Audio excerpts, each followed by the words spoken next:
የምስራቅ አፍሪካን የጤና ኢኮኖሚ መገንባት በሚል መሪ ቃል 13ኛው የምስራቅ አፍሪካ ጤና ክብካቤ ፌዴሬሽን ጉባኤና ዓለም አቀፍ የጤና ኤግዚቢሽን በአዲስ አበባ መካሄድ ጀምሯል። በጉባኤው ላይ ንግግር ያደረጉት ምክትል ጠቅላይ ሚኒስትር ተመስገን ጥሩነህ ዛሬ ሉዓላዊነት ማለት የሕዝባችንን ጤና የመጠበቅ አቅምን መፍጠር ነው ብለዋል። ለዜጎቻችን የሚያስፈልጉትን መድኃኒቶች ራሳችን ማምረት መቻል፣ የጤና ባለሙያዎቻችንን ማሰልጠንና በአቅምን ማጎልበት ወሳኝ ነው ሲሉ ተናግረዋል።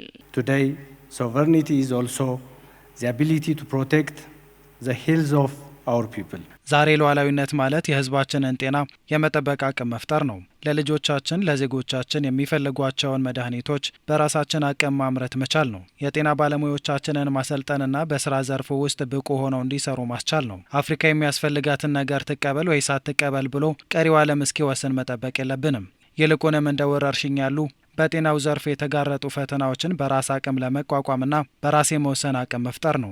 እንዲሁም የማይበገር የጤና ስርዓት በመፍጠር ህዝባችንን ማገልገል፣ እድሎችን ማስፋትና የአፍሪካን ብልጽግና በማረጋገጥ መተጋገዝ አለብን። አሁን ላይ ህዝባችንን የሚያገለግልና የአፍሪካን ብልጽግናን የሚያስቀጥል የጤና ስርዓት መገንባት ነው ያሉት ምክትል ጠቅላይ ሚኒስትሩ በመንግስትና በግል ዘርፍ መካከል ያለውን አጋርነት አጠናክሮ ማስቀጠል እንደሚገባም አንስተዋል። ለዚህም የኢትዮጵያ መንግስት የአፍሪካን ጤናን ለማረጋገጥ እንዲሁም የጤናውን ኢኮኖሚ ለመገንባት የሚከናወኑ ስራዎችን በቁርጠኝነት ለማከናወን ዝግጁ መሆኑን ገልጸዋል። Products made in Africa to African standards for African patients. በአፍሪካ የተመረቱ የአፍሪካን ደረጃዎች የሚያሟሉ ለአፍሪካ ታካሚዎች የሚውሉና በዓለም ገበያ ተወዳዳሪ የሆኑ ምርቶችን ማፍራት አለብን። በመንግስትና በግሉ ዘርፍ መካከል ያለውን አጋርነት አጠናክሮ መቀጠል ይኖርብናል። መንግስት የህዝብን ጤና የመጠበቅ ኃላፊነቱን ለመወጣት እንዲሁም የጤና ኢኮኖሚን ለመገንባት ቁርጠኛ ነው። ሆኖም መንግስት ብቻውን ይህን ማድረግ አይችልም።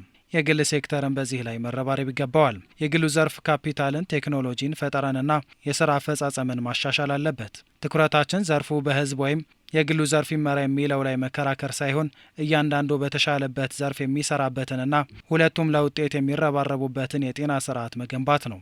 አፍሪካውያን በራሳችን ተቋማት በራሳቸው ህዝብና ከዓለም ጋር ባለው አጋርነት ጠንካራና የበለጸገ የጤና ስርዓትና ኢኮኖሚ መገንባት ይኖርባቸዋል። ልንፈጥረው የሚገባን የጤና ኢኮኖሚ ይህ ነው። በመድረኩ ንግግር ያደረጉት የጤና ሚኒስትር መቅደስ ዳባ ኢትዮጵያ መድኃኒትና የሕክምና ቁሳቁሶችን በሀገር ውስጥ የማምረት አቅሟ እያደገ መምጣቱን ጠቅሰው የአረንጓዴ አሻራ መርሃ ግብር ለመድኃኒት ቅመማ፣ ለአካባቢ ጥበቃና ለምግብ ዋስትና ትልቅ ሚና እየተጫወተ እንደሚገኝ አንስተዋል።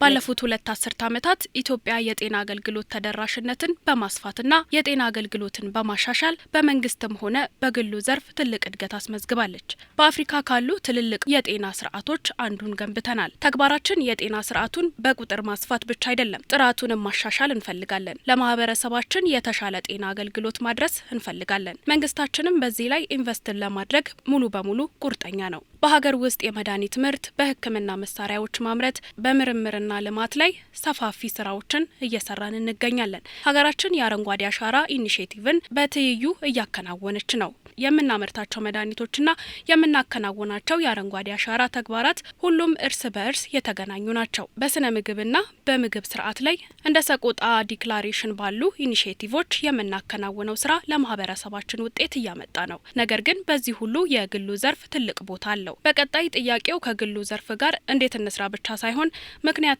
ውጤታማ በሆነ መንገድ እንዴት ተዋህደን እንስራ፣ ለማህበረሰባችን የተቀናጀና የተጣጣመ አገልግሎት እንዴት እናቅርብ የሚለው ነው። የኢትዮጵያና የምስራቅ አፍሪካ ጤና ክብካቤ ፕሬዝዳንት ዶክተር ማርቆስ ፈለቀ በበኩላቸው የጤናውን ዘርፍ ኢኮኖሚ በማጠናከር መድኃኒቶችና የሕክምና መሳሪያዎችን በአገር ውስጥና በክልሉ በማምረት በውጭ ምርቶች ላይ የሚደረግ ጥገኝነትን ለመቀነስ አፍሪካውያን በርብርብ ሊሰሩ ይገባል ብለዋል።